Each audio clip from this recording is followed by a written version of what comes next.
चलो अब ध्यान दो, अभी हम लोग किससे युद्ध पड़े हैं? अभी टीपू सुल्तान से और ब्रिटिश कंपनी से हम लोग युद्ध पड़े हैं। अब नेक्स्ट हमारा जो बैटल देखना है वह किससे देखना है? War with the Maratha.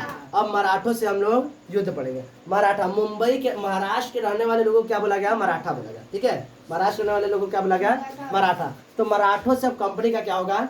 युद्ध होगा, नहीं बैटल्स होंगे। अब देखो ध्यान से क्या होता है। इन द 1761 उस समय क्या था? महाराष्ट्र भी चल, मुंबई भी था ना, जो अब तो इसका नाम पहले बम्बई था, अब मुंबई हो गया। तो जो महाराष्ट्र था वह भी एक बहुत बड़ी ताकत के रूप में था, एक ताकत के रूप में था। कैसा था? एकजुट ताकत था। लेकिन जैसे युद्ध हुआ, पानीपत का युद्ध हुआ, तो कंपनी क्या हो गई? महाराष्ट्र क्या होगा? मराठा पूरा क्या होगा? बिखर गया। कैसे हो जाए समझो पहले हम पूरा पढ़ ले तो सब समझाते हैं। इन 1761 with the third battle of Panipat, Panipat का जब तीसरी बार युद्ध हुआ तो कंपनी और मराठों के बीच में हुआ। तो इस युद्ध के बाद the Marathas was shattered, Maratha जो हो गया, जो पूरा एक राज्य था, यह छोटे छोटे राज्यों में क्या हो गया? बिखर गया। छोटे छोटे राज्य क्या बन गए? एक अलग अलग क्या बन गए? राजा बन गए। अलग अलग क्या बन गए? राजा। तो अलग अलग क्या बन गया भाई?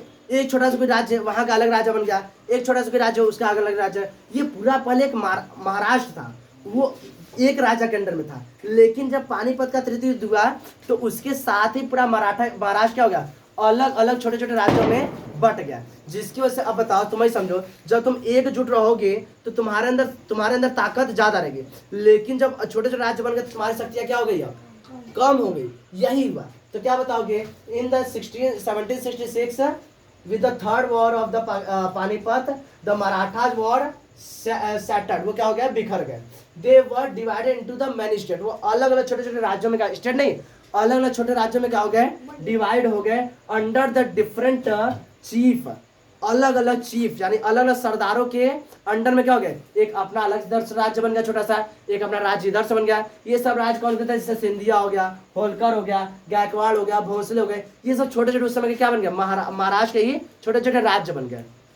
क्या बन गए? राज्य बन गए। इससे बहुत ही दिक्कत हुई। इससे क्या हुआ? बहुत ही दिक्कत हुआ भाई। अंग्रेजों को तो आसानी हुआ, लेकिन महाराष्ट्र रहने वाले लोगों को क्या हुआ? दिक्कत हुआ। उनको हारना उनके लिए आसान है भाई। एकजुट थे तो थोड़ा सा पावरफुल थे, लेकिन अब क्या हो गए? शक्तियां अब क्या हो गई? विकेंद्रित हो गई, बट गई, फैल गई। शक्तियां क्या हो गई? कम हो गई। ठीक। In the first war that ended in 1782, तो मराठा यानी जो अब मराठा हो गए ना सब, मराठा और कंपनी से जो पहला युद्ध होता है, कब होता है? 1782।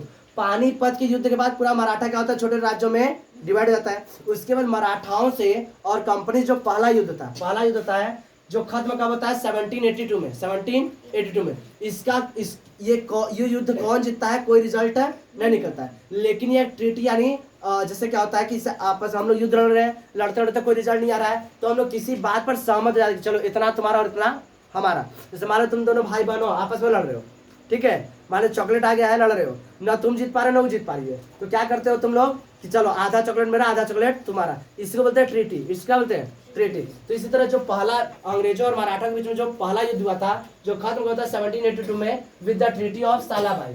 सालाबाई के ट्रीटी के साथ एंड होता है इसका। यह युद्ध कौन जीतता है कौन हारता है कोई रिजल्ट क्लियर नहीं होता। बात समझ आ रही है? नेक्स्ट अब देखते हैं the second Anglo Maratha. Anglo मतलब ब्रिटिश और मराठा मतलब जो मराठा हो गए, ठीक है। War the Maratha power come to end. अब यहीं से जब सेकंड वॉर होता है मराठा और ब्रिटिश कंपनी के बीच में, तो यहाँ पर क्या होती है? मराठा हार जाते हैं और कंपनी जीत जाती है। बात समझ रहा है? मराठा हार जाते हैं और कंपनी जीत जाती है। Now the company had completed control over the territories south of the Vindhya. अब विंध्य पर्वत है, विंध्य पर्वत है, उसके नीचे का, उसके लगभग देखा जाए तो मध्य प्रदेश के नीचे का हिस्सा लगभग क्या हो गया? अब महाराष्ट्र तक पूरा राज्य किसका हो गया? British power. किसका हो गया? ब्रिटिश पावर का। जैसे इधर देखो मैप में हम दिखा रहे हैं, ये ठीक, यहाँ पर ये यहाँ था, ये पूरा युद्ध अब जीत के कौन हो गया है? यहाँ तक पूरा कौन जीत लिया? कंपनी। यहाँ देखो स्टार्ट की थी येलो से छोटा सा, लेकिन जीतते जीतते देखो स्टार्ट की थी यहाँ से छोटा सा बंगाल में रही, उसके बाद इतना हुआ, उसके बाद पूरा ये इतना ऐसे करके। तो विंध्य पर्वत के नीचे का भी लगभग हिस्सा किसके अंडर में आ गया था? कंपनी के अंडर में आ गया था। मराठा जब युद्ध जीतती है, तो मराठा जब युद्ध जीतती है, जब मराठा पावर को खत्म कर देती है, तो ब्रिटिश कंपनी का पावर क्या होता है, विंध्य पर्वत के साउथ तक फैल जाती है उसकी पावर। अब वहां तक उनका क्या होता है, रूल चलता है। बात समझ रहा है। Now the company had completed control over the territories south of the Vindhya Himalaya, जो विंध्याचल का दिखाता है, विंध्य पर्वत जहां से नर्मदा रिवर बहती है, लगभग मध्य प्रदेश के पास निकलती है, जहां से नर्मदा रिवर बहती है, वहीं के आसपास का पूरा इलाका, उसके साउथ का इलाका पूरा क्या हो जाता है, किसका, कंपनी का रहता है। इस तरह से कंपनी अब क्या होगी, छोटे से बंगाल से स्टार्ट की थी, अब लगभग मुंबई, दिल्ली, बनारस सबको क्या कर चुकी है, कब्जा कर चुकी है। लगभग वह आधे भारत पर अब कब्जा कर चुकी है। नीचे मैसूर भी देखिए हरा दी है, मैसूर को भी हरा दी, मद्रास यानी चेन्नई में भी उनका हो गया है, महाराष्ट्र में भी उनका हो गया, नीचे विंध्य पर्वत के पास भी हो गया।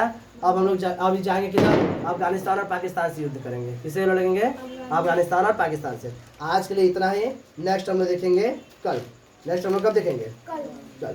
बात समझ रहा है। इसका टेस्ट हो चुका है एक तो, हाँ नेक्स्ट इसका एक टेस्ट हो गया है। अब कंपनी क्या करेगा, क्लेम टू द पैरामाउंटेसी, ये हमारा नेक्स्ट टॉपिक रहेगा, the claim to the paramountcy. क्या तो समझ आ रहा है।